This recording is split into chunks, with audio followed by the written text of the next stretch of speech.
The Centerville Police Department protects and serves citizens every day. The department also provides special services and programs. Hi, I'm Maureen Russell Hodson, and this is Let's Talk Centerville. Here to tell us more about some police services is Community Relations Officer John Davis. Hi, John. Hi, Maureen. How are you? I'm great, and I'm glad you're here. And I know a lot of times when we talk about programs and services and things for the general public. And today we're going to talk about some topics that may be a little bit uncomfortable for some folks, but stuff that they have to know about. Right. They're things that we need the public to be aware of, and we need them to kind of change their behavior or the way they think in order to keep them safe. We can't be everywhere all the time, so we want people to be in charge of their own safety, so to speak. So there's a lot of different topics, and we talk about them all the time. The lock it, don't leave it, don't text and drive, don't drink and drive, all these different things that we hit you with on a daily basis. Yeah. But it doesn't hurt to talk about it and explain, these are the things we're doing and this is why.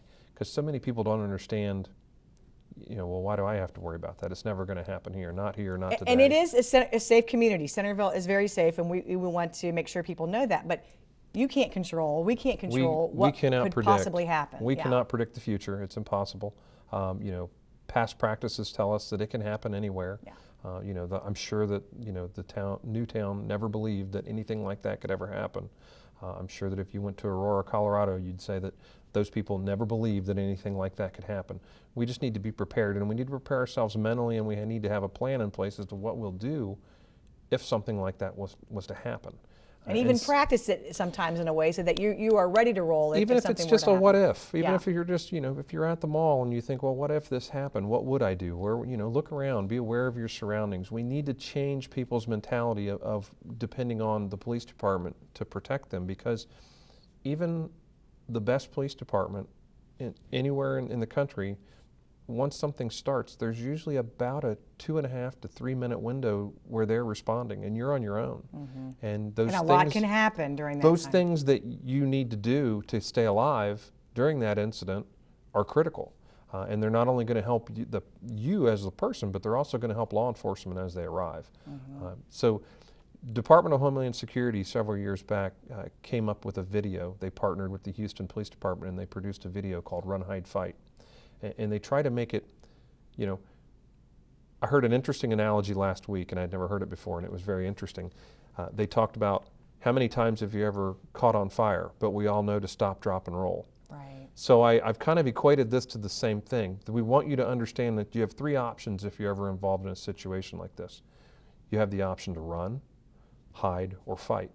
And they're in that order. If you can run and remove yourself from the situation and get away, that's the best situation we can be in. The less victims, the less opportunity for this person to do harm, that's great. That's the less people that we need to worry about when we arrive, when we're going after this person that's trying to harm people. If you can't run, if that's not an option, then you need to be able to hide. And there's a lot of things you need to think about, about where you hide and what you should do. And then if you can't run or hide, and if it's so close, your only option is to fight, and you need to be able to be prepared what you would use and how you would do it. And so many people don't think that way, and that's good. Don't get me wrong, that's a good thing. The public doesn't need to sit and think about, well, how am I... But it is good to kind of think, what if? I think that is a good thing. If I'm alone, what should I do? What would I do? We can't continue to walk around oblivious to what could happen, and we have to think about it. And if you've never thought about it beforehand, by the time that it's happening, it's too late. And those precious few seconds that you wait to think, what should I do, could be the difference between being able to get out or being able to get to that hiding place or getting behind some type of cover. So run, hide, fight you would use in what types of situations? It's designed for what we'd call the active shooter situation, and these things are occurring anywhere. Since June of 2011, or no, I take that back. Since 2001, there's been 176 active shooter incidents, according to the FBI and the New York Police Department. So they're in restaurants, they're in schools, they're in movie theaters, they're in retail outlets, doctors' offices, warehouses, factories. Places where we go every day. The demographic for where they're occurring and who's committing them, there is no profile. There is no profile. You've men, women, all ages, all locations, all across the country. These things are occurring. So we need to make sure that we prepare the public to know what they need to do. run is your best option. But run with a purpose. Don't just panic and take off running not knowing where you're going. Make sure you have a plan in place, and that's where your situational awareness, when you walk into a room or when you go into a building that you might not know, just be aware of where your exits are. I mean, it's just a simple look around. Don't have your phone out all the time texting and looking, and don't be so distracted that you don't see your surroundings, because a lot of times there's indicators. You can see those things, and if you don't see them, you may lose that time to go, hey, something's wrong here. This isn't right. So be aware of your surroundings. Be cognizant of what's going on around you. Know where your exits are. Know how you're going to get out. The hard part about the run part is if you're faced with the situation, say you're at work and you're in an office setting, and you and I need to get out, but you're panicking and you're just frozen, you're just sitting there. You need to get yourself out. You can't let that person keep you there. You need to be able to get out, because you may be the only person that gets out to safety. But get yourself to safety. If you have your phone, make that call to 911 after you get to safety. Then the number one thing is once you get there, stop for a second, take a deep breath so that we can understand what you have to say. Yeah. So many people panic, and screaming and yelling inaudible sounds to someone doesn't help. But get yourself out of the situation. Don't let someone keep you there. Don't worry about your possessions. This happens a lot with ladies. They want to leave they don't want to leave their purse, and I understand that. But there's nothing in that purse that's worth getting yourself hurt over. So leave those things behind. Don't go back to your office to try to get those things. Get out, and don't let someone else keep you there. Now, when you look, if this is going on and you can't run, then you need to find a good place to hide. But there's things you need to think about that hiding spot. You need to be able to lock that door. You need to be able to barricade that door. Are there windows in the room? Are you going to be able to hide from the shooter's view? You don't want him or her, because we've seen both. Right. We don't want them to be able to see you.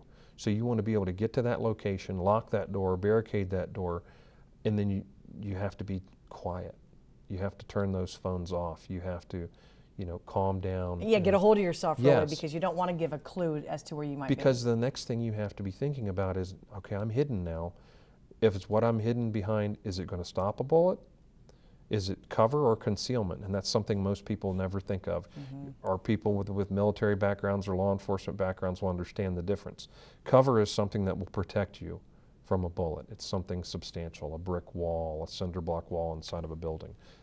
Concealment is just hiding you. It's not going to stop that. A desk, things like that, that's just concealment. It's just hiding you.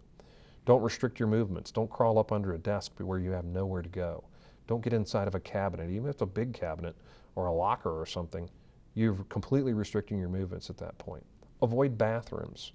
Bathrooms are inherently bad because there's usually not another exit, and improvised weapons, if you have to turn to fighting, are few and far between, because everything's bolted to the walls, everything's bolted down.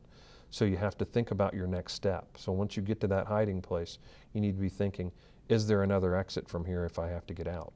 Your best exit might be shattering a window to go out.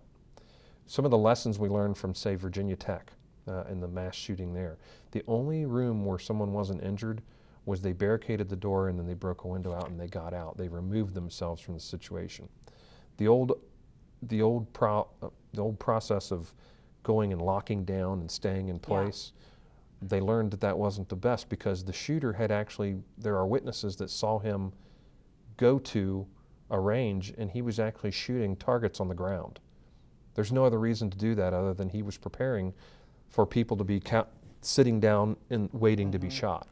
So you need to make sure you can get out of there and have a plan. Now, if those things don't work, then you need to be thinking about, what can I do to fight? What's in this room? What do I have that I can hit this person with, throw at this person? You have to do something. You have to act with aggression. You have to act as a group. If you're by yourself, then you have to do it yourself. But you have to be prepared to do that, because you're the only person at that time that can do anything about it.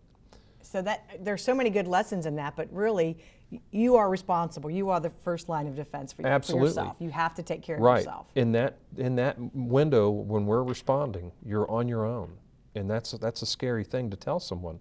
But short of they're just happening to be at the right place at the right time, it could happen. But I don't think I want to depend on that. Now, the other interesting thing about this whole process of the run, hide, fight is to make sure that when we do arrive, do everything we ask you to do. Even if you don't agree with it. If we tell you to get on the ground and you want to profess that I'm not that, we don't know that you're not the shooter. We have no idea. We're coming into this basically blind because there are situations. There's only been one reported where there's been multiple, other than Columbine. Okay. There's only been one where there's been multiple shooters, but we have to come in and we have to assume that everyone's a bad guy until we can get to that. So just do what we ask, you'll get out safely, and everything will be fine. Understand the other thing is when we get there, we're not there on a rescue mission. We're not there to give first aid. We're not there to get people out. We're there to get to the shooter. You've got to find the shooter. We have to find the shooter.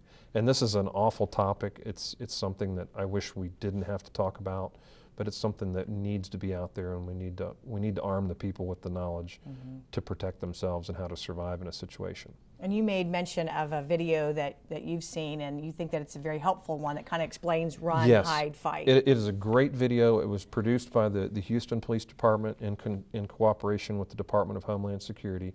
If you Google or go to YouTube and just Google run, hide, fight, you'll find the video. It's about 6 minutes long, but it goes through all the things that we talked about, and it talks about things you need to consider in this process. And then basically we'll go through everything that we just spoke about. And you probably will never need to use those tools in your lifetime. But in case you do, in that instance that you do, you will have the knowledge of what it is that you have to do. Yes, and it's gonna help you, it's gonna help us, and we're gonna keep everyone safe. Okay, so it's run, hide, fight. It's worth checking out, and it's worth thinking about. I think even, as you said, you're at the mall, what would I do? If you're in a store, just kind of think about those things, talk about those things to your kids about where exits are, and now, keep the the one thing, conversation going. Yeah. what I will tell you as well is the Centerville Police Department, we do offer a class that we will bring out to civic groups or businesses, and we will teach the groups how this whole concept, and there's some more details involved in it, but we're happy to bring that to your business or your civic group or church or school, so that the more people that know this, the better. It's only going to help us. And so call the Centerville Police Department. You can call the Centerville Police Department, and you will be forwarded to me. And 433-7661. And just ask for me, and we'll be able to get that lined up, and we're happy to provide that. Okay, and again, we don't want to make people worried or anxious about something like this, but it's knowledge you have to have, and it's a practice that would help you in a situation. Yes. Yeah. It's an unfortunate fact of life that we need to be prepared for. Our kids are seeing it. They're taught this in school. They're taught the different initiatives. They have lockdown drills. They have all these things that we never had growing up. Right, just like a fire drill now, they have all these different. So the idea of scaring children that's out the window. They all know this now. They all learn this. But we need to get the adults trained. Yeah. We need to get that mentality changed to where you're in charge of your own safety until we can get there to help you. Okay, well that's definitely something that we need to take responsibility for.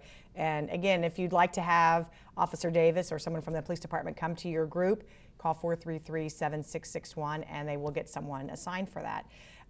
Let's talk about another topic that was recent. If people came down 48 about a month ago, you had an OVI checkpoint, right? Yes, we conducted an OVI checkpoint. What to say it was on the 20th, and it's all about public awareness. Yeah. It's all about raising awareness and reminding people that we are out there, we are paying attention. This is a big problem. It continues to be a problem despite our efforts. I think we're making strides. Yeah. From where we were, we're kind of keeping it level. We're not seeing a rise, which most prime problems continue to escalate, and we're not seeing that now. But it's still an issue. But it is an driving under the influence in last year, in 2013, there was 174 alcohol-related crashes in Montgomery County. Of those 174, that resulted in 15 deaths. There were 15 people that lost their lives because they made the choice to drink and drive, or someone else made the choice for them, and they were killed. One's too many. We want to get that to zero. It's a lofty goal, but I think we can get there. We just need people to have a plan. And the whole idea of, you see the commercials every day, Yeah. you know we're out there, but the checkpoints are a great way to remind people and draw attention to the fact that this is a problem. So it's really a public awareness kind of thing when you do the checkpoints, just so that people know Yes. you're out, but But that is something that everybody who's driving along there gets stopped and you Yes. talk to them, right? Yeah, we talk, they understand, it's a very brief conversation. We're here on an OVI checkpoint. Have you had anything to drink tonight? There might be a little conversation, but our goal is to get them in and out in about 15 to 20 seconds. So you'll stop the line and you'll keep it moving. That way we're not impeding traffic and being too intrusive on someone's life. But it's a big problem that we need to make sure that we keep in the forefront and keep people aware of. And it's not just for people who are out there driving like that, but I think, as a parent, I have a teenage driver. It's a worry for me just in wondering, he may not have the skills when he sees someone who might be drinking, or he's not as good of a driver. And so I think that's a scary thing that you think, you people out there on the road, you don't want anybody on the road if somebody's drinking. You don't know what they're going to do. Yeah. They don't know what they're going to do. Right, it's unpredictable. They really don't, and that's the problem. That's where so many of these people, over the years, you've seen the different educational processes that, as we learn more about this problem of drinking and driving, that's when you saw the commercials years ago change from drunk driving to buzz driving, because they were actually finding that the people with the higher levels of alcohol in their system weren't crashing at as high a rate as the people with the lower levels, and that was kind of hard to understand at first, but the person that knows they're drunk, they're driving at 10 and 2. They got their mirrors. They're 10 miles per hour into the speed limit. They're not taking the risks that the person that doesn't realize that they're impaired is taking. So that 0.08 to that 0.15 is where most of our injuries and fatalities are occurring, because these people don't think that there's anything wrong, and they're driving down the road 10, 15 miles per hour with the speed limit. They're messing with the radios, they're talking on their phone, they're talking with their passengers. Those are the people that are getting themselves in situations that they can't handle. So you'll see how those things change over the years, and that's where the buzz driving came along, where they said, hey, you can't drink and drive at all. If you're going to go out and drink, have a plan to get home and don't have it be the keys in your pocket. That's the best way we can put it. Always have the designated driver. Have yourself a designated driver. Have someone you can call to pick you up. Have the number to a cab company in your wallet or wherever. Program it in your phone. And a lot of times during big events like Super Bowl or New Year's Eve, cab companies, they'll offer rides for free. Well, right? Actually, through the Montgomery County Prosecutor's Office, they offer Arrive Safe, and it's usually centered around all the major holidays. Yeah. And it's coming up again between Christmas and New Year's. They offer a free cab ride home in Montgomery County, up to $50. Why wouldn't someone take advantage of that? But we still see the people doing it. And I don't know if it's that, again, we go back to that mentality of it's never going to happen to me. We have to change that. We have to get people to say, look, I can't do this. And it's not just alcohol, though, but it's also drugs as well. Yes. We do have people that are mixing alcohol or taking drugs. When you say OVI, it's operating a vehicle impaired, and that falls under the umbrella of drinking or actually using illicit drugs. A lot of times it's even prescription drugs. Pay attention to that warning label. If it tells you not to drive, there's a reason it's telling you not to drive, because you can be convicted of operating a vehicle impaired, even on a prescription medication that you're taking just the way you're supposed to. All we have to show is that you're impaired. So it's not just a smart choice if you're drinking, but also for all of those who are on the road who have no idea that you're behind the wheel, impaired in some way. Yes. So always a good thing. You were mentioning, as you were talking about people drinking, but it's not only drinking, but you can drive down the road any time of day. People are texting, they're on the phone. There's a lot of people who are driving with a lot of distraction. Yes, distractions they're finding in a lot of situations, especially with the younger drivers, it's probably worse than intoxication. Neither one of them is good, but they're finding that reaction times and things of that are far worse with distracted or tired drivers than even an impaired driver. We've got to get a handle on this. We see it all the time. So many of these crashes that we're having, it's because someone doesn't see what's going on in front of them. No, I was just checking my email for 1 second. You hear that? I just looked down for 1 second. That's exactly. I mean, there's so much going on in cars these days that we just need people. When you're driving a car, just drive the car. Don't worry about all the other things. If you need to make that phone call, if you need to answer a text message, or you need pull off to the side of the road, pull off to a safe place. Don't pull off on the side of 675 to answer a text message. That's not a good idea.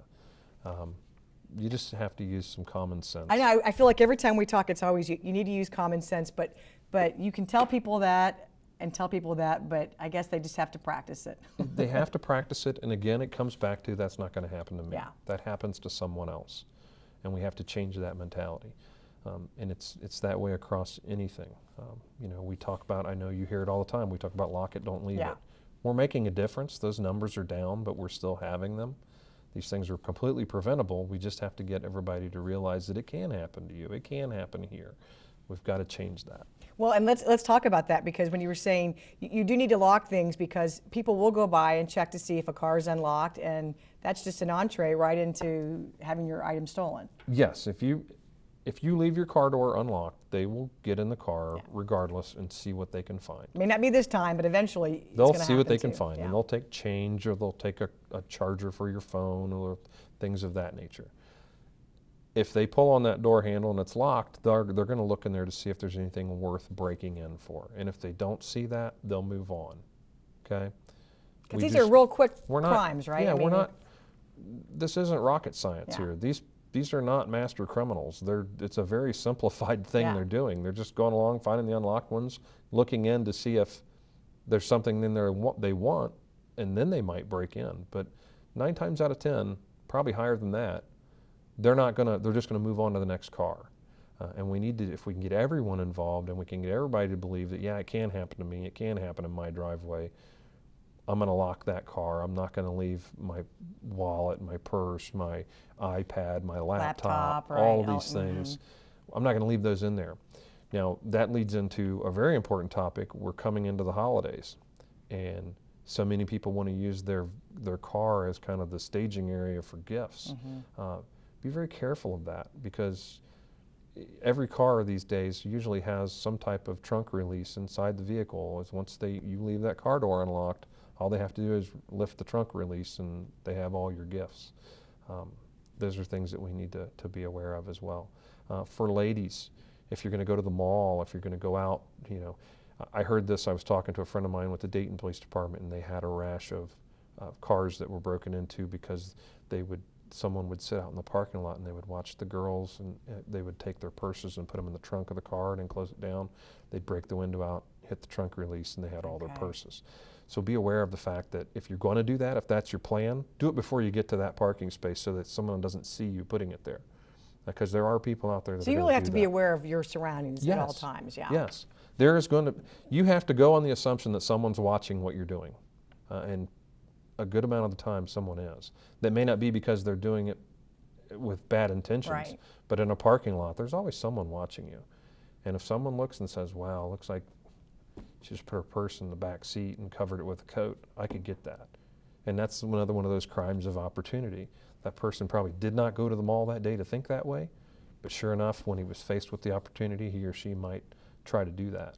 So just make sure that's already there if that's your plan. If you can, just avoid taking it with you completely. Same thing with going out at night.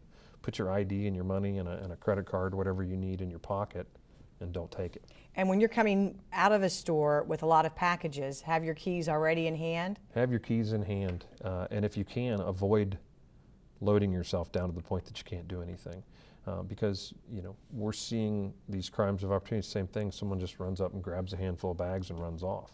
You know, these people are profiting from that. You know, you think, oh, nobody wants my bag of clothes from JCPenney, but if they take it back to JCPenney and return it, they get a 100% of the cost of that on a store credit. But what else did they get?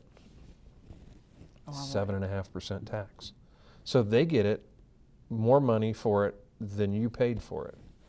They get the 107 or 110%, however, whatever the tax rate might be on the store credit, and then they go onto a website and sell the store credit, the cards for, you know, 75%, and they're making a profit. Well, and again, it's just having a plan before you get there. Yes. And when you're exiting, knowing you're going to get to your car, and obviously you need to park in a well-lit parking area. Yes, if you're going to be by yourself, you need to make sure you're parking as close to an entrance exit.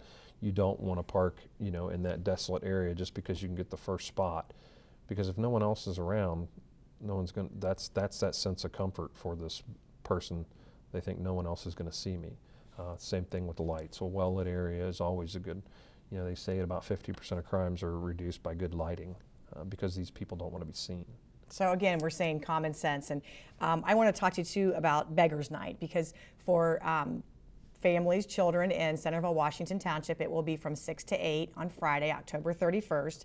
And I know there's been some discussion about, in particular, the area around the high school. Big Yes. game going to happen that night, Centerville versus I heard there Wayne. might be a big football Did you hear game. that? Yeah, yeah. So we're ready. We're not anticipating any issues because you all are going to be out. We are not concerned. Yeah. The football game in our mind is a non-factor.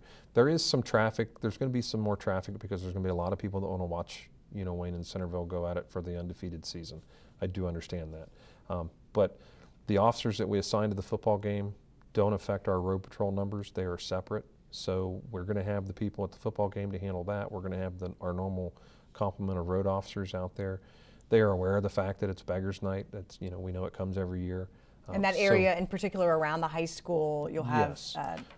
extra eyes on, or Yes, patrol, we are aware of the situation, and we're going to be monitoring it to make sure that there's not any unsafe conditions. You know, the thing I tell you is, and it's the normal Beggars Night safety. Make sure you're wearing, you know, highly visible clothing. Don't cover your children's face to where they can't see. Don't put them in all black, because they need to see the cars as much as the cars Right. need to see them. Be aware of those things. Don't, you know, leave loose dangling costumes that can get caught or trip them. All of those normal. Yeah, have a Beggars Night. flashlight. Make sure, that the costumes aren't going to be. Don't let them run across the street. Cross Yes. it. I mean, these are all things, again, as you talked Use the about. crosswalks, especially in the area of the high school. There's plenty of them because, you know, you have Tower Heights on, you know, one side, you have the high school on the other. There's plenty of crosswalks down through there to get around.